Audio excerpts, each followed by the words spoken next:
Vietnam എന്ന മനോഹര രാജ്യത്തിൻ്റെ കാഴ്ചകളിലൂടെ നാം മുന്നോട്ട് നീങ്ങുമ്പോൾ അവസാന കാഴ്ചകളിലേക്ക് നാം ഇന്ന് എത്തിച്ചേർന്നിരിക്കുകയാണ്. ഉച്ചയോടുകൂടി ദനാങ് ഇൻ്റർനാഷണൽ എയർപോർട്ടിൽ എത്തിച്ചേരുകയും അവിടെ നിന്നും നമുക്കായി കാത്തുകിടന്ന ബസ്സിൽ നമ്മുടെ ഇന്നത്തെ യാത്ര നാം ആരംഭിക്കുകയാണ്. ഇവിടുത്തെ ലോക്കൽ ഗൈഡിനോടൊപ്പമാണ് ഇന്നത്തെ യാത്ര. എയർപോർട്ടിൽ നിന്നും പുറപ്പെട്ട് ദനാങ് എന്ന മനോഹരമായ പട്ടണത്തിലൂടെയാണ് ഇപ്പോൾ നാം നമ്മുടെ ആദ്യത്തെ ലക്ഷ്യമായ ബൗദ്ധ വിഗ്രഹത്തിൻ്റെ അടുത്തേക്കും അതോടനുബന്ധിച്ച് നിർമ്മിച്ചിരിക്കുന്ന മനോഹരമായ പഗോഡയുടെ അടുത്തേക്കും ഉള്ള യാത്ര തുടർന്നുകൊണ്ടിരിക്കുന്നത്. പ്രധാന വീതി ആയതുകൊണ്ട് തന്നെ എപ്പോഴും വാഹനത്തിരക്ക് ഇവിടെ പതിവാണ്.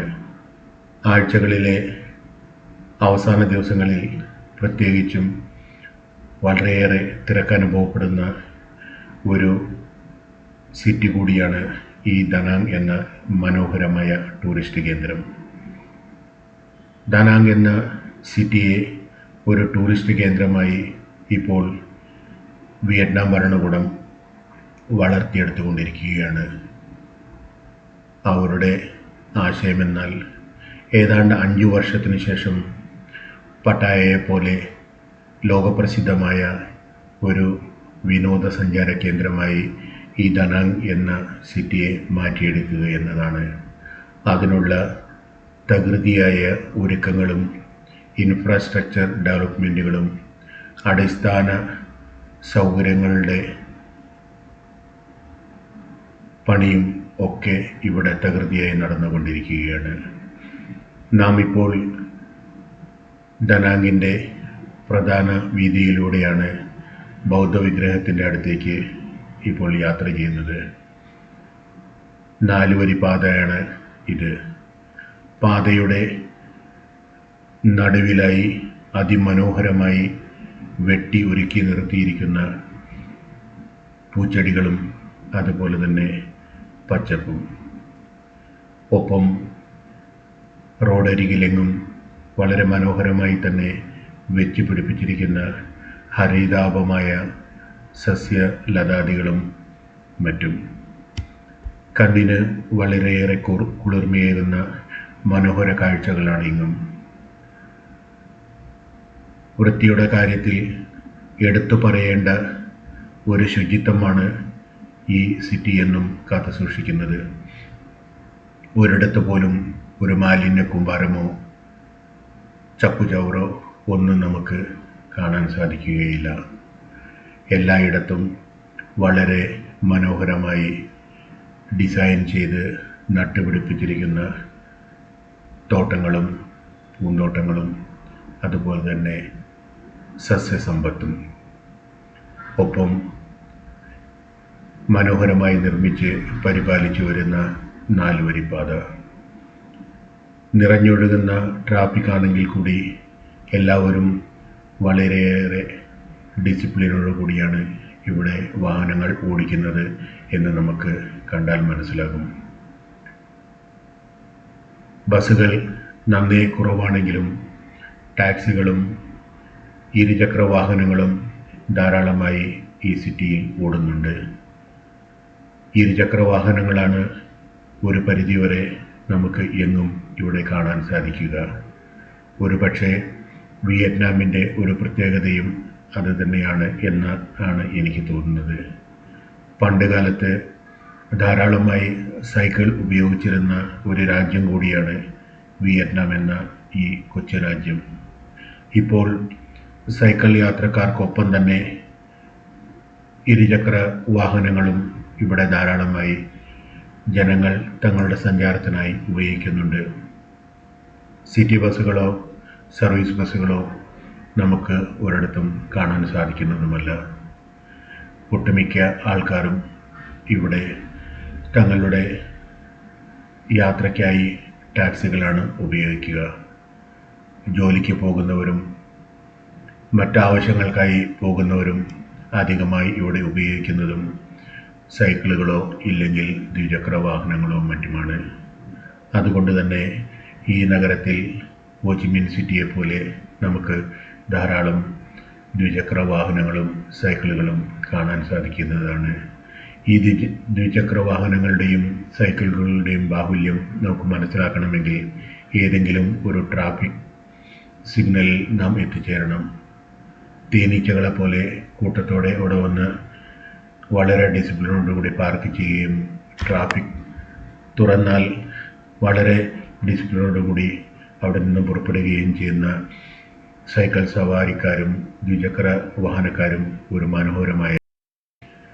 നാം ഇപ്പോൾ കടന്നു പോകുന്നത് ഒരു ടണലിൽ കൂടിയാണ്. ഒരു മനോഹര സിറ്റിയായി, ഒരു ടൂറിസ്റ്റ് കേന്ദ്രമായി വളർത്താനുള്ള ഇവരുടെ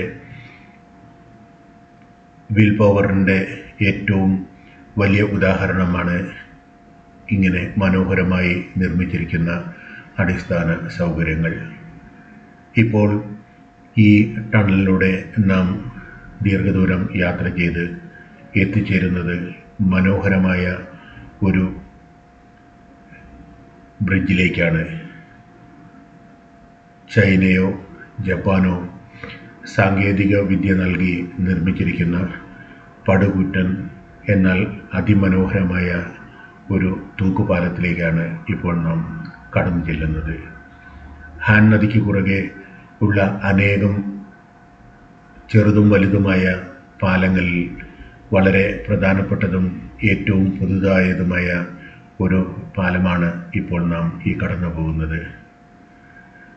ഹാൻ നദിയുടെ കരയിൽ സ്ഥിതി ചെയ്യുന്നത് കൊണ്ട് തന്നെ ഈ നദിക്ക് കുറുകെ അനേകം ചെറുതും വലുതുമായ ബ്രിഡ്ജുകളാണ് നിർമ്മിച്ചിരിക്കുന്നത്.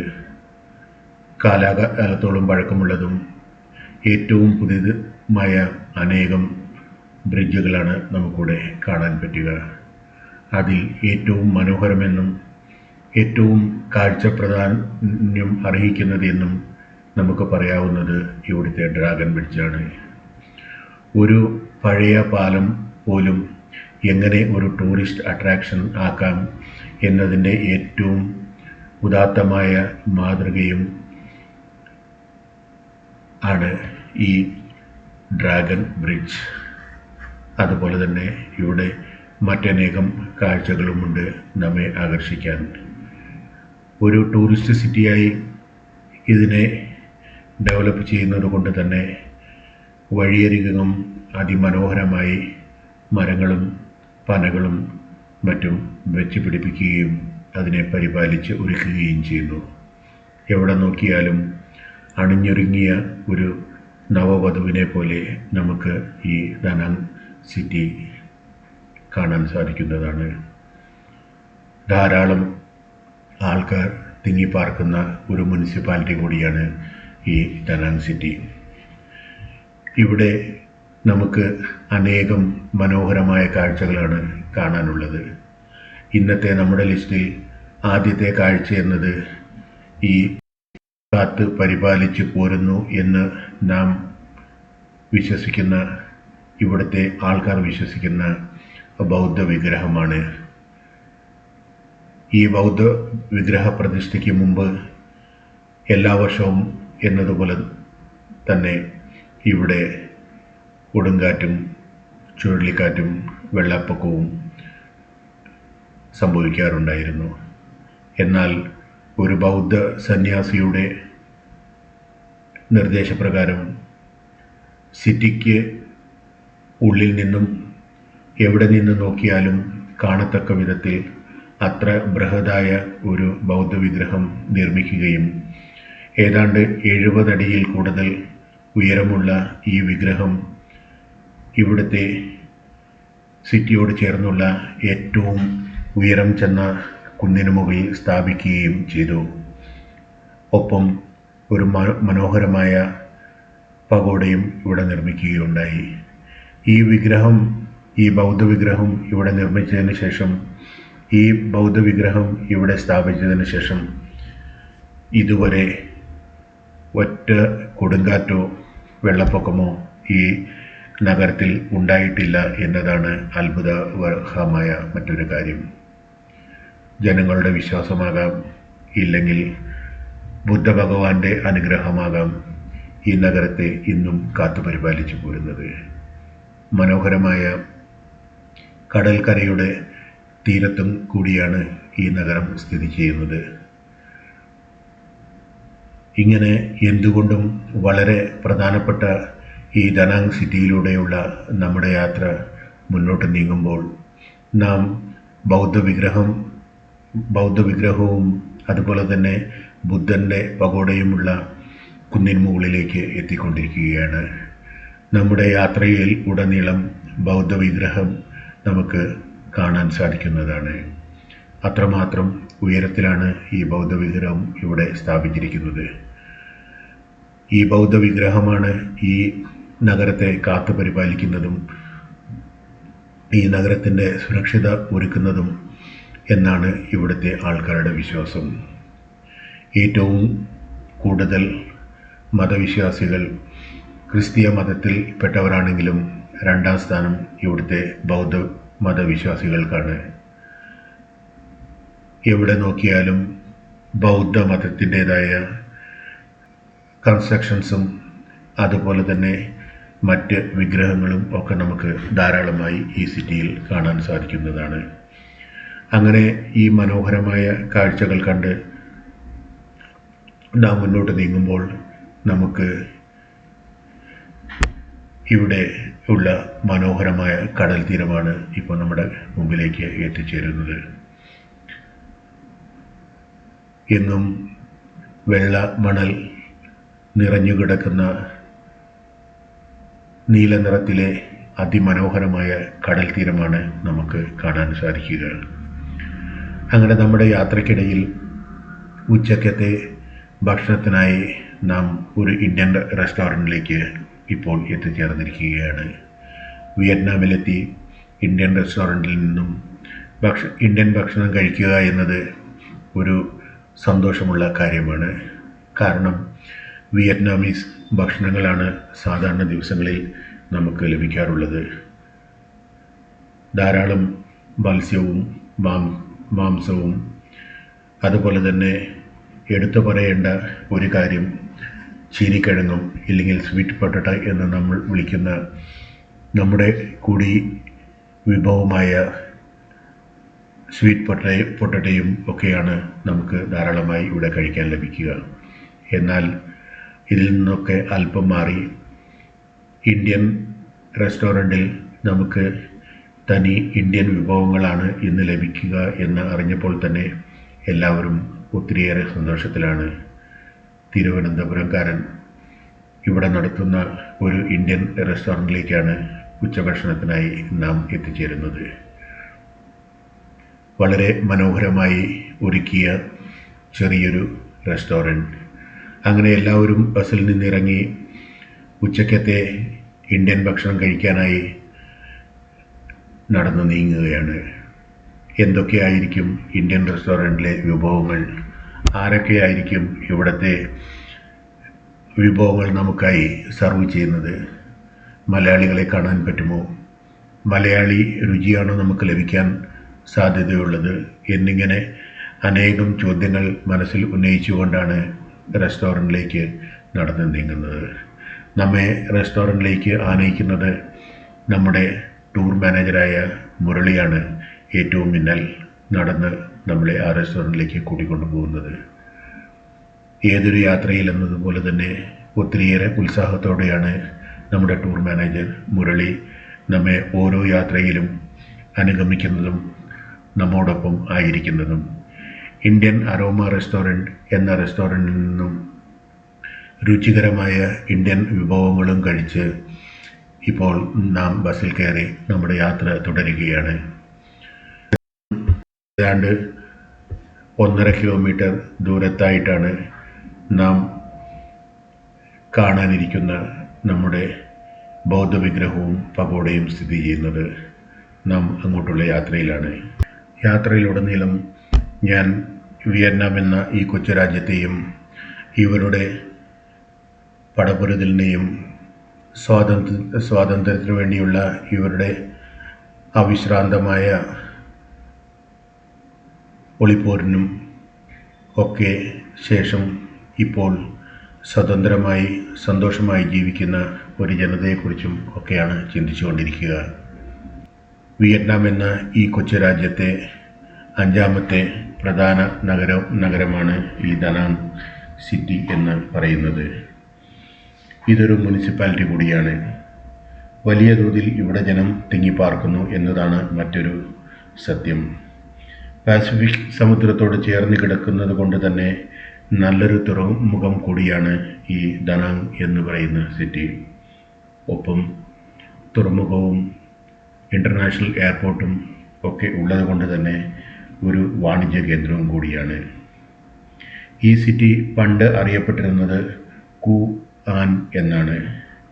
ഇവിടുത്തെ പ്രധാന കാഴ്ചകൾ dragon bridge, My Khe beach, golden bridge, Non Nuoc pagoda, ഒപ്പം ലിൻ ഉങ് പഗോഡ എന്നിവയാണ്. എടുത്തു പറയേണ്ട ഒരു കാര്യം, ഈ ദനാങ് സിറ്റി സ്ഥിതി ചെയ്യുന്നത് ഹാൻ നദിയുടെ തീരത്താണ്. ദനാങ് ഇൻ്റർനാഷണൽ എയർപോർട്ടാണ് ഇവിടുത്തെ ഏക എയർപോർട്ട്. ഈ ദനാങ് സിറ്റി ഒരു ടൂറിസ്റ്റ് കേന്ദ്രമായി മാറുന്നതിന് മുമ്പ് ഇപ്പോഴത്തെ ദനാങ് ഇൻ്റർനാഷണൽ എയർപോർട്ട് സ്ഥിതി ചെയ്തിരുന്ന സ്ഥലത്ത് ഒരു എയർബേസ് ആയിരുന്നു ഉണ്ടായിരുന്നത്. മിലിറ്ററി വിമാനങ്ങൾക്ക് വന്നു പോകാനും ഓപ്പറേറ്റ് ചെയ്യാനുമുള്ള ഒരു എയർപോർട്ട്. എന്നാൽ ടൂറിസ്റ്റ് സാധ്യത മനസ്സിലാക്കിയ വിയറ്റ്നാം സർക്കാർ ഈ എയർപോർട്ടിനെ ഒരു ഇൻ്റർനാഷണൽ എയർപോർട്ടായി ഡിക്ലെയർ ചെയ്യുകയും വികസിപ്പിക്കുകയുമാണ്. അങ്ങനെ നാം ബസ്സിൽ സഞ്ചരിച്ച് ഇപ്പോൾ എത്തിച്ചേർന്നിരിക്കുന്നത് ഇവിടുത്തെ മനോഹരമായ ഒരു ബീച്ചിലേക്കാണ്. ടൂറിസ്റ്റുകളെ ആകർഷിക്കുന്ന വിധത്തിൽ അതിമനോഹരമായി ഒരുക്കിയിട്ടിരിക്കുന്ന ഒരു മനോഹര ബീച്ച്.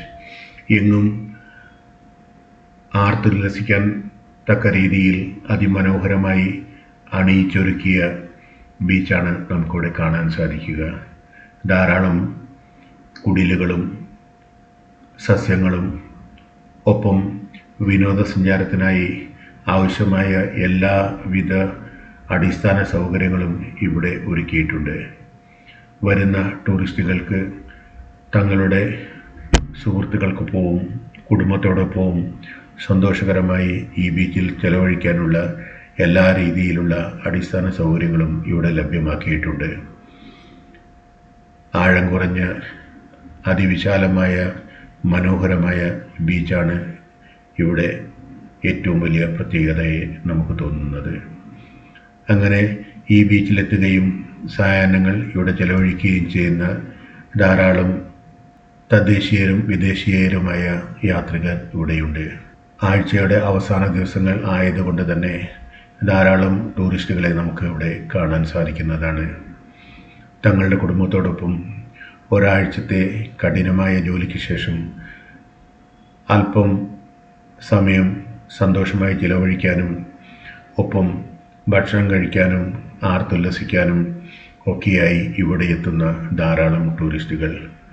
ഇങ്ങനെ ഈ അതിമനോഹരമായ കാഴ്ചകളിലൂടെ നാം മുന്നോട്ട് നീങ്ങുമ്പോൾ നമ്മുടെ മനസ്സിലേക്ക് എന്തുകൊണ്ട് നമ്മുടെ നാടും ഇങ്ങനെ വികസിച്ചുകൂടാ, എന്തുകൊണ്ട് നമ്മുടെ നാട്ടിലും ഇതുപോലുള്ള അടിസ്ഥാന സൗകര്യങ്ങൾ നമ്മുടെ സർക്കാരുകൾ ഒരുക്കിക്കൂടാ എന്നാണ് ഞാൻ ചിന്തിക്കുന്നത്.